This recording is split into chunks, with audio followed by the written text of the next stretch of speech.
Yesterday at Software Testing Conference North, Portfolio Test Manager for eDigital Joe Kitchen talked a little bit about the benefits and pitfalls of the move from a manual testing suite to an automated suite.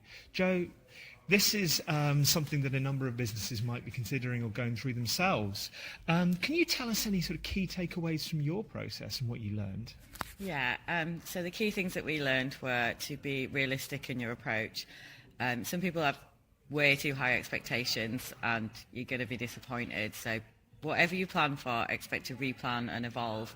Things take longer than you anticipated and it's harder than you expect. So you need to understand and adapt and make sure that you replan and deal with whatever comes up at the time.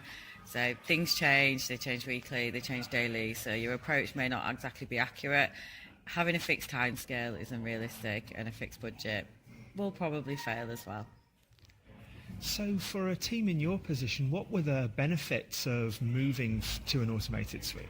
So for our team, we have quite a large regression pack in place, and to run this regularly can be quite monotonous and tedious, and when people are bored and doing the same thing consistently, it can lead to errors.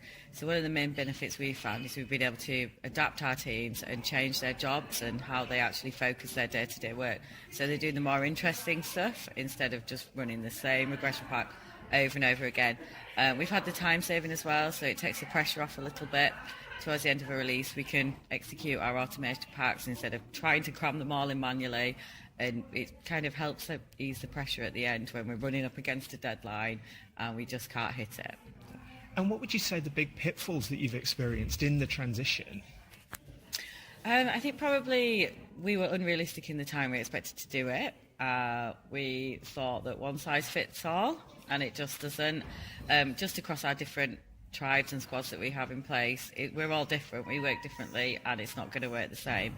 The tool set that we use, we've had to look at our frameworks quite consistently and try things out, and if it doesn't work, try it a different way, and it's just constantly accepting that, whatever you choose at the start is not necessarily going to be the best, and be happy to evolve and move forward, really.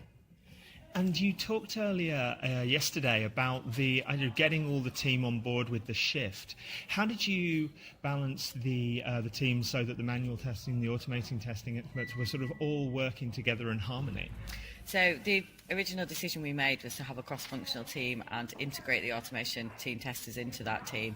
So they were up front, they were working with the squads, they were involved in sprint planning, estimation, daily stand-ups, so they were really on board as part of the team. We needed them to gain the additional knowledge that the manual tester guys had. I think that was a really good decision. It's worked quite well, and we have regular meetings between what were the manual testers and the automated testers. They talk through functionality, they look at the business scenarios, the area of expertise that they have, and they kind of work in parallel now, so that works well. One of our main concerns was obviously the changes to the day-to-day work for what the manual testers did, so we weren't going to be automating. We were looking at automating functional tests at one point, so what would these guys do and how to get them motivated and not just be terrified that they won't have a job anymore.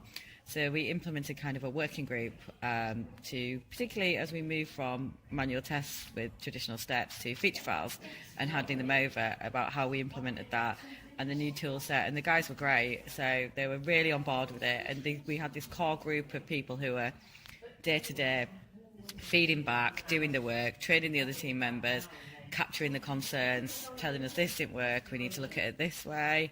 And these guys were kind of like mentors for the rest of the team. And I think having them on board and so enthusiastic made a massive difference to morale, particularly as they talked about, it's an exciting change, and if you embrace it and, grow with it, it can be really good for them as people and testers too. And now they're doing the interesting stuff that they like doing, so they're working with the business. They've kind of become the subject matter experts for our software, and that's been really valuable across the board. I mean, you've had experience working and managing testers in not just this industry but other industries. What are the qualities that you value most in a tester these days? I think a good tester needs to be quite well-rounded nowadays. You're not just sat there staring at a screen executing tests. The role has evolved so much. They need to be adaptable, flexible. They need to be willing to change, which, sometimes as testers we can be a little stuck in our ways. Even as test managers, it's all can be a bit, oh no, we don't do it like that. So they need to be kind of personable. They work with everyone.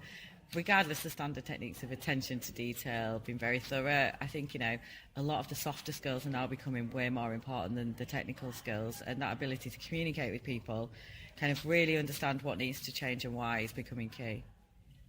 Thank you very much, Jo. Thank you.